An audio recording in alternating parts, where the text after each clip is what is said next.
Good afternoon, everyone. As Marilyn says, my name's Mike Bowman. I was MD of Green Flag until last year, in fact. And what I want to take you through is how do you change and improve the dynamic of a really emotional customer event. And by that, for those that don't know, Green Flag is a breakdown insurance business, a bit like the AA and RAC. So, let me give you some context on Green Flag first. It's number 3 in the breakdown industry, solid number 3. It does about 800,000 jobs per annum, 1.5 every minute. So it's quite an active logistical challenge. It's an insurance contract, but actually for Green Flag, 100% of those jobs are outsourced. And 100% of those breakdowns are unexpected. I'm sure if you've been in a breakdown, when you set off on your journey, you didn't intend to stop unexpectedly. And that happens 24/7, 365 days a year.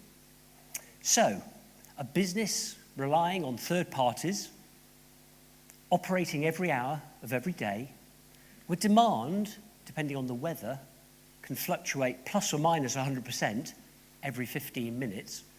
Whatever could go wrong with the customer experience? And it's a bit like the picture there, Princess Fiona.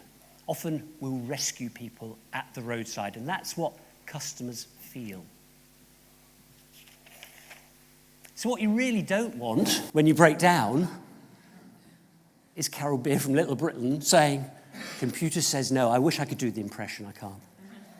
You're going to be really emotionally charged when you call. And that's perhaps the worst example of a lack of empathy in your moment of need. So what you actually might want when you break down is confidence that it's going to be all right, that you're going to be taken care of. And a solution will be found, and typically it will be done and dusted within about 50 minutes. And that's the essence of the proposition and promise that Green Flag make every year. So whether it's via phone or app, and Dolly Parton coming to sing it just outside Glastonbury whilst you're breaking down, I want to tell you about the story of Green Flag over the last 5 years. But we had some challenges, so it's worth outlining these in 2012 when I joined. The investment in the business had been historically very low. Green Flag's part of Direct Line Group, which is now separately listed on the FTSE 100, but it was part of RBS, and I don't probably need to tell you much about how RBS felt. Ability to change was almost non-existent. The systems had hard coding from the 1980s everywhere, so it was tough to make change happen. And the culture that I walked into that room, literally on my second day, we had a leadership board meeting, was that decline was okay. So the culture of the business had accepted that decline was all right. Digital delivery was very 20th century. We had some, but it wasn't great. And data, Excel-based, and our suppliers, these outsourced suppliers, marked their own homework. So that meant that we had very limited control over the service that they were delivering for us at the roadside. And set against all of that, and I'm sure it's the same in your business, customer expectations were ever increasing. Does any of this look familiar in your businesses, even though you may be in a very different sector? So what did we do about it? Well, I'd love to spend a couple of hours going into lots and lots of depth about the next 5 years. But I've got 20 minutes. So, what did the team manage to deliver? The first was the ability to deliver change and a changed culture. So let me talk to you a little about that to start with. And I start with culture change because actually, without that changing, everything else is mechanical. And it's very valuable, but it's mechanical.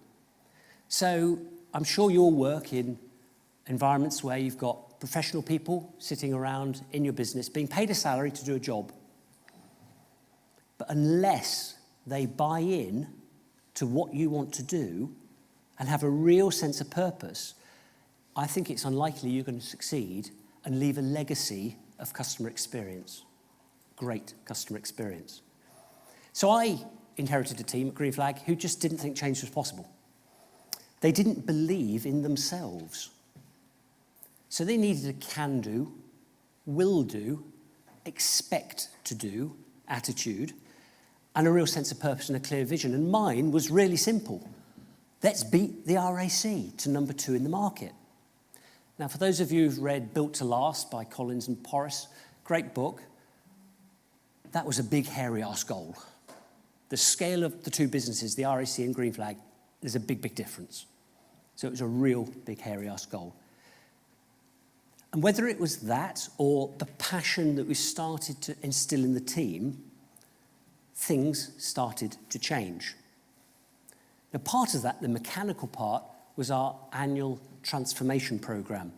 Roughly 15 to 20 projects per annum, which were ambitious, aligned, and impossible. No one thought we could do it, certainly in year 1 and even in year 2. So we needed some early wins to build credibility.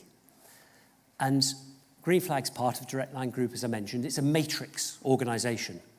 That means it's tough to make things happen.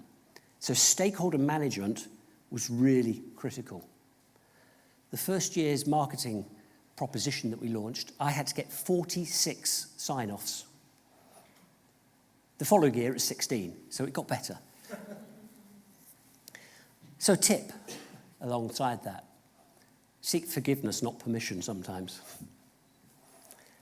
But also, don't give up. Keep asking. If people say no, keep going. I always asked 3 times, and invariably there was always a workaround. Not always perhaps great in this world of digital and technology, but there was always a way to get things done. And making it possible rather than impossible. So what was the first thing that we set about? Well, the basics. We mapped the journey, as I'm sure everyone in the room has done, understanding the various touch points, and saw that some of the basics needed a lot of work. Business cases were created, signed off, resources fought for, because we were in a matrix where other parts of the business were trying to get that same digital resource. And we improved the digital experience massively, absolutely massively. And that got the sales and revenue numbers working again, moving up rather than down. That was the credibility and the quick win, believe it or not, that actually enabled us to have the space to do other things. To look at the critical element of the promise, which was the breakdown experience. So the site, the app, all of that took time, all of it had to be done, but actually it wasn't the be-all and end-all. The other thing that we had to change was data. So I mentioned the suppliers marking their own homework. It's key, clearly, isn't it, to managing any service operation well. So what the graph shows very quickly is the red line is the average response time of our suppliers in 2012. And it peaks at 30 minutes. The Green Flag network manager, one of our team, had set the target at 30 minutes. Lo and behold, we were getting 30 minutes. They were marking their own homework with suppliers, remember? And when I looked at some data and I saw that one supplier in particular had got 30 minutes for 8 weeks on the run, regardless of weather, traffic conditions, what was happening, I thought, maybe something's not quite right here.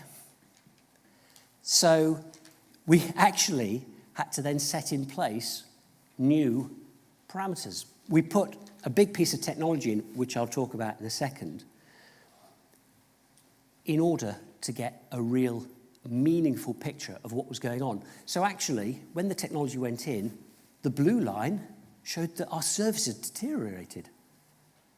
Imagine trying to explain that to your exco or board. We was paying the same money, but the services got worse. The reality was things hadn't changed. We were just measuring it much better. What it also allowed us to do, though, was manage the conversations with those suppliers in a much better way. We had honest conversations with them now. The bullshit had to stop.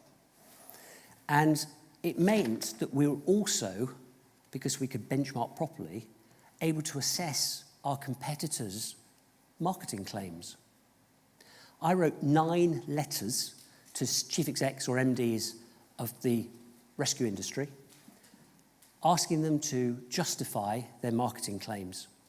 We fix this amount at the roadside. We get to all the breakdowns in this amount of time. All 9 took out those adverts before it went to the ASA. They disappeared. And because we had the confidence in the data knowing what was physically possible. So sometimes data can work outside the organisation as well as in. What about independent data? I think it's really important to have independent data. Benchmarking yourselves against competitors is key in any marketplace. And we introduced NPS. So nothing fancy, nothing sparkling, nothing revolutionary. But what I made sure was that we weren't fudging the NPS scores. So can you imagine, you're at the roadside, your car's just been fixed, you're feeling great because you're about to drive off, and this 6-foot technician is standing over you saying, "Here, do you want to fill in this survey?" What sort of result do you think that might get? Great. Our 2 biggest competitors still use that methodology, and they think it's viable. They think it's realistic. I didn't. It's a really highly emotional event. We wait a week before sending a text, then email survey to actually get that data. So at that point, the customers had time to reflect. If their car couldn't be fixed, they take it to a garage, and that's nothing to do with Green Flag, but they've gone through the entire journey of the breakdown, and they're giving us feedback on the back of it.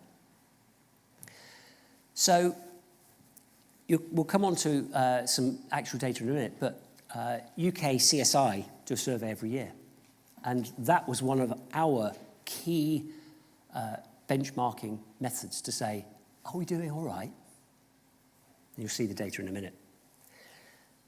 I'd also say, it's great, isn't it, benchmarking yourself against your competitors, but don't let your own teams fudge the numbers too. In 2016, for the best of reasons, our different network manager, because the first guy had to go, but the different network manager was saying, well, if you just give this card to customers saying you're going to get a survey, and you thought, I think it was good, we had to stop that, because that was going to, again, fudge the results. So don't let your own teams fudge it, let alone other people. And the last bit we did was actually creating a monthly dashboard. But we thought really hard about the data that was going onto that monthly dashboard. Because unless you could take action on the back of it, why was it there? We've got data as businesses coming out of our ears. But unless you can do something with it, what's the point?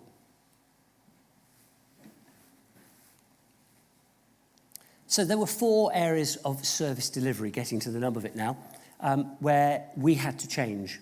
We had to educate our suppliers and create a symbiotic relationship with them. We had to influence a load of people with tangible actions, put new software systems and processes in, and manage costs all at the same time. So I'm going to go through each of those areas one at a time now. So, educating. When I arrived, there was very much a master-slave relationship between ourselves and our outsourced suppliers. And if you operate a supply chain, you may well have the same type of relationships. And it largely worked. It wasn't that it wasn't working, it largely worked. But I wanted to create a far better, more grown-up type of relationship.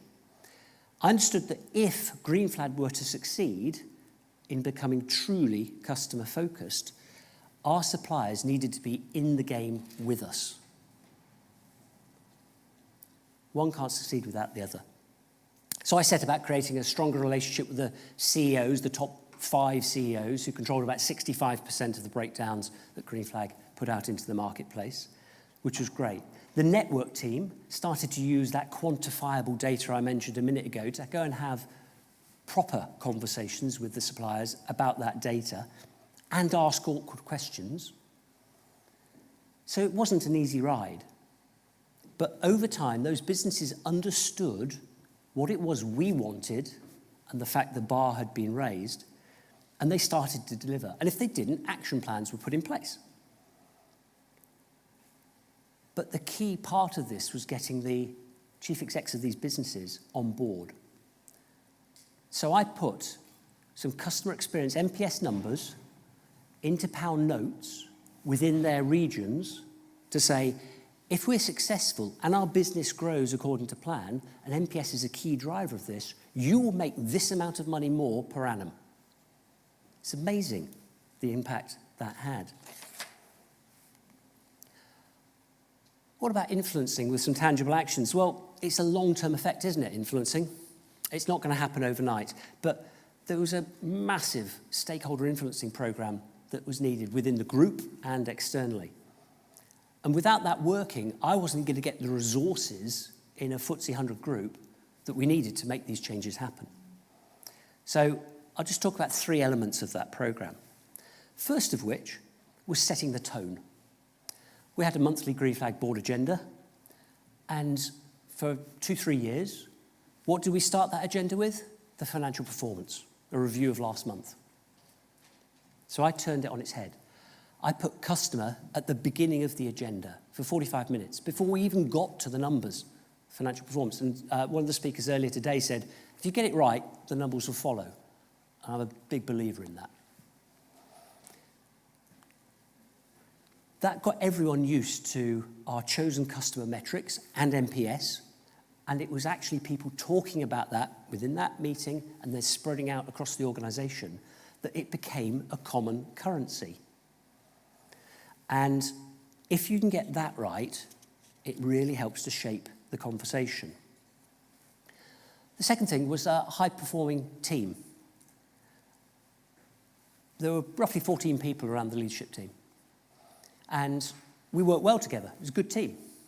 But we're a really high-performing team. So I put in place a 9-month, externally facilitated program, one-to-one coaching and group sessions, all confidential, with an external coach who was brilliant, absolutely brilliant. We needed to trust each other really well. And one of the exercises, which if we had more time, it'd be easy to do, is just, and it's good as an icebreaker, turn to the person next to you, talk to them about your life in 1 minute.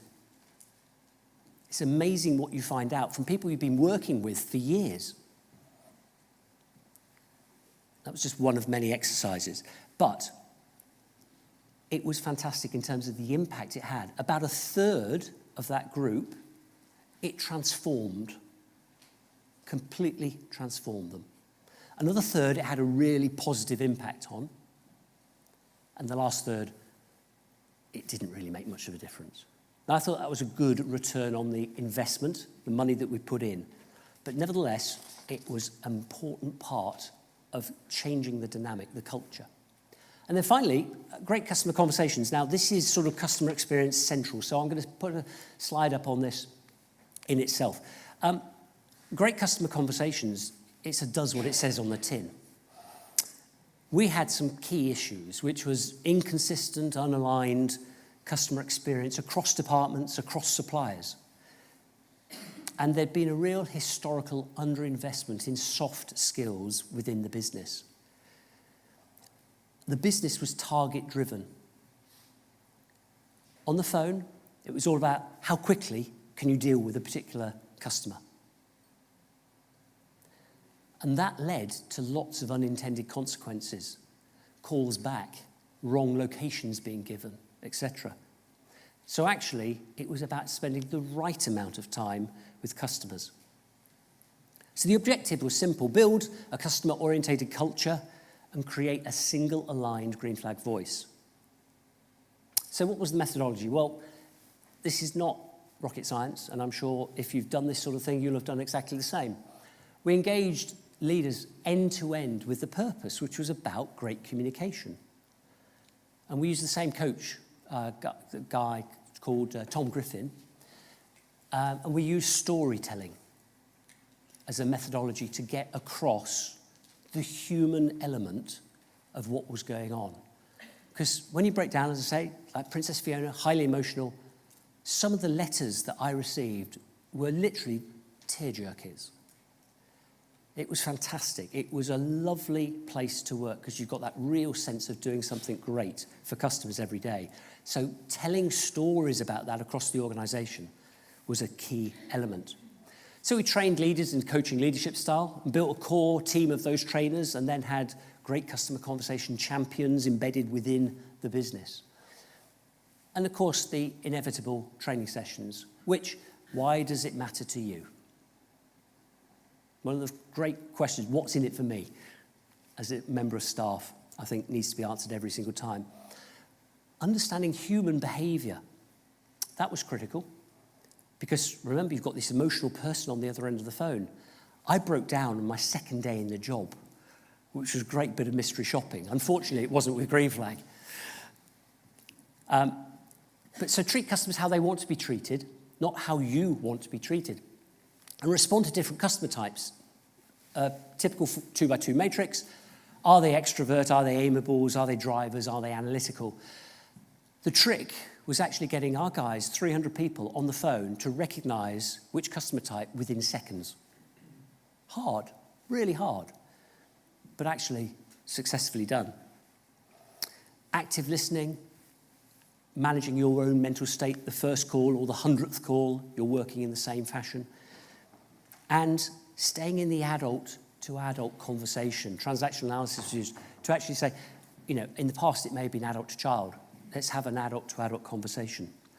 And then finally, after all the training, of course, you want to keep it alive. So aligning both recruitment and QA processes to make sure that we continued after that.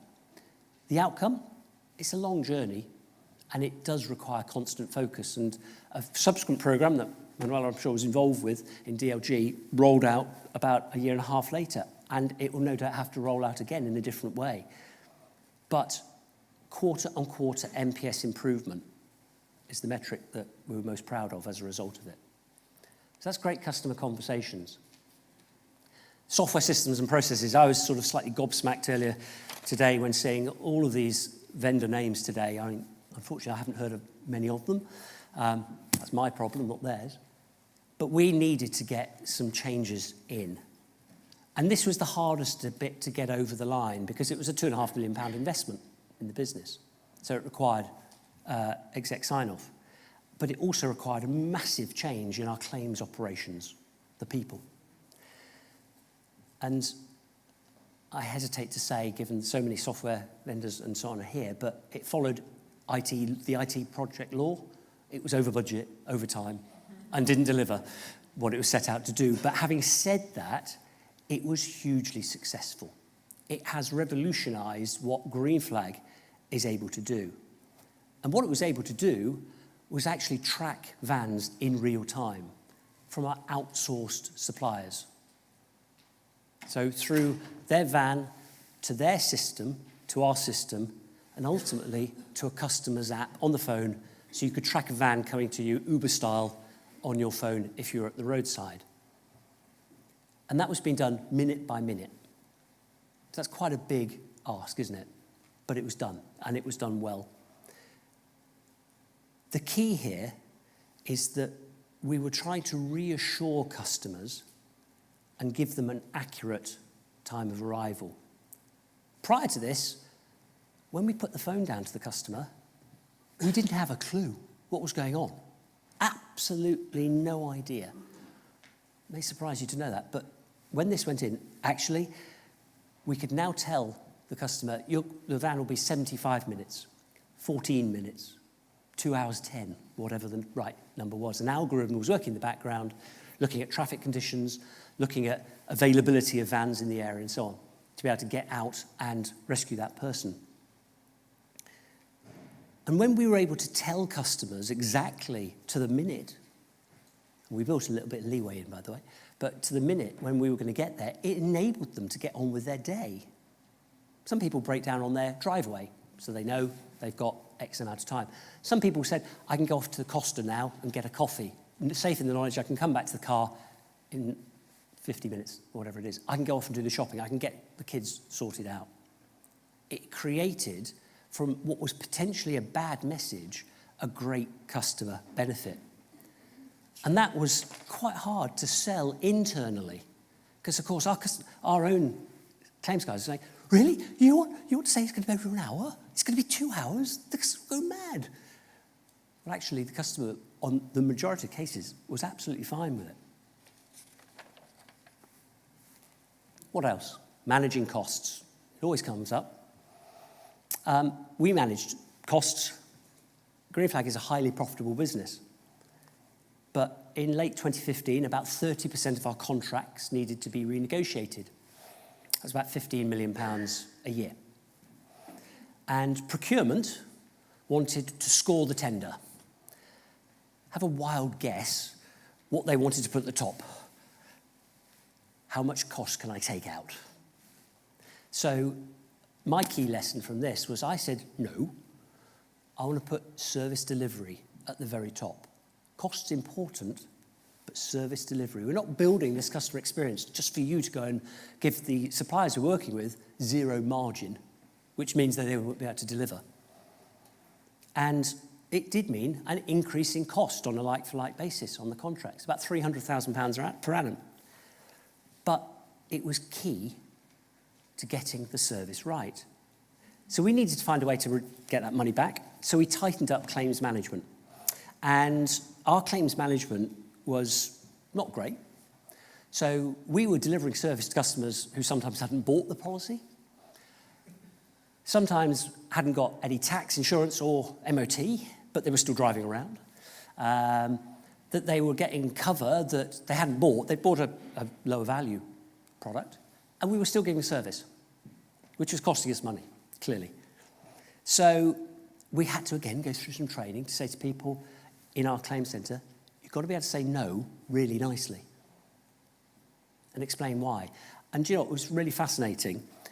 So many customers said, oh, thank you.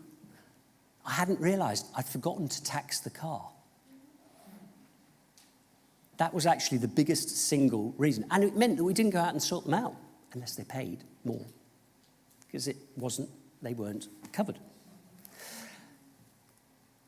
So, in all of these cases, changing the customer delivery was all about emphasising to staff why it was important. And in turn then, of course, that goes out to the market.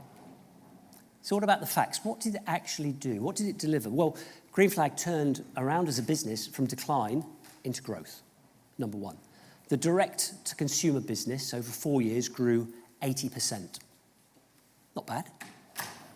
But NPS had a 16-point, not percentage, 16-point improvement between 14 and 16 over the key period that we're talking about. So actually quite similar to Amazon, and only 3 points off John Lewis. So I'm particularly proud of that, because that both beat our competitors, UK CSI data, so it's independent. It beat the services average, and it beat the all-sector average for NPS as well. And then in the services sector, and against our competitors, against a whole variety of measures, we were delivering better than they were. So it worked. But the facts are great. We needed to create an emotional experience, which meant fun. And so brand activation was really key, and getting staff engaged was equally key. So you've already seen the picture of Dolly. That was a breakdown. It was set up outside Glastonbury, but it was for social media purposes. It wasn't the real Dolly Parton. We couldn't afford her. Santa's sleigh had broken a runner. So again, social media saw us fixing his sleigh. We sponsored Premiership Rugby.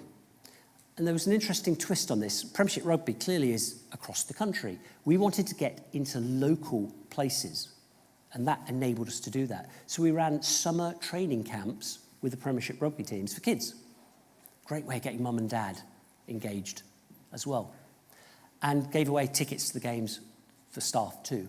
And you probably can't see, but that's Joe Swash, who's I'm a Celeb EastEnders, and he did a tour of Scotland, and Stefan Dom did a tour of France, and had various adventures, again, on social media. The key here was that there were lots of examples trying to personalise Green Flag, make it real, make it about people, and make it emotional. So, to conclude, what were my lessons for 5 years driving customer experience for Green Flag? Well, be ambitious. No one will shoot you if you're ambitious. Live the customer experience yourself and frequently. Don't sit behind the desk all the time. Get in your customer's shoes. Do it often. Don't accept any part of the organisation getting in the way, but work with them, not against them. And pivot everyone towards customer experience as a priority KPI. From your CEO to the outsourced technicians standing at the roadside, they all knew NPS was our measure of how well we were doing. So it became a common currency.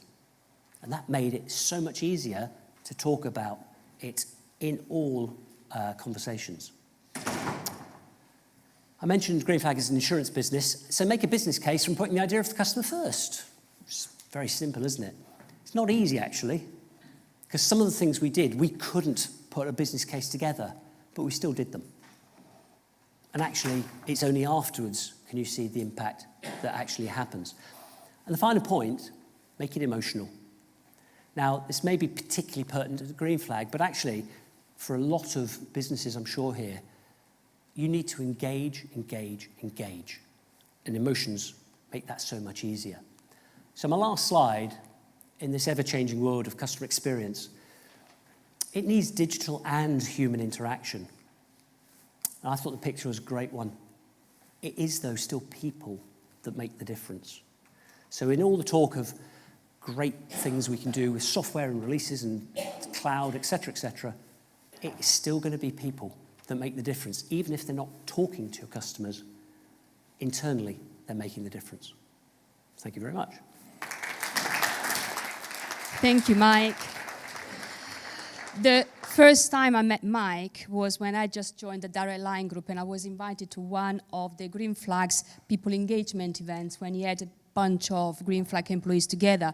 And he appeared on stage on a massive motorbike, really going, brum, brum, brum. So really, that was a grand entrance. So sorry we didn't offer that today. No, I should actually add a postscript to that, which is that on the second occasion I did it, I went in a bit hot and I skidded and I just stopped before the stage, totaling the bike. But it was all right. Anyway, thank you, Mike. Thank you very much. Okay.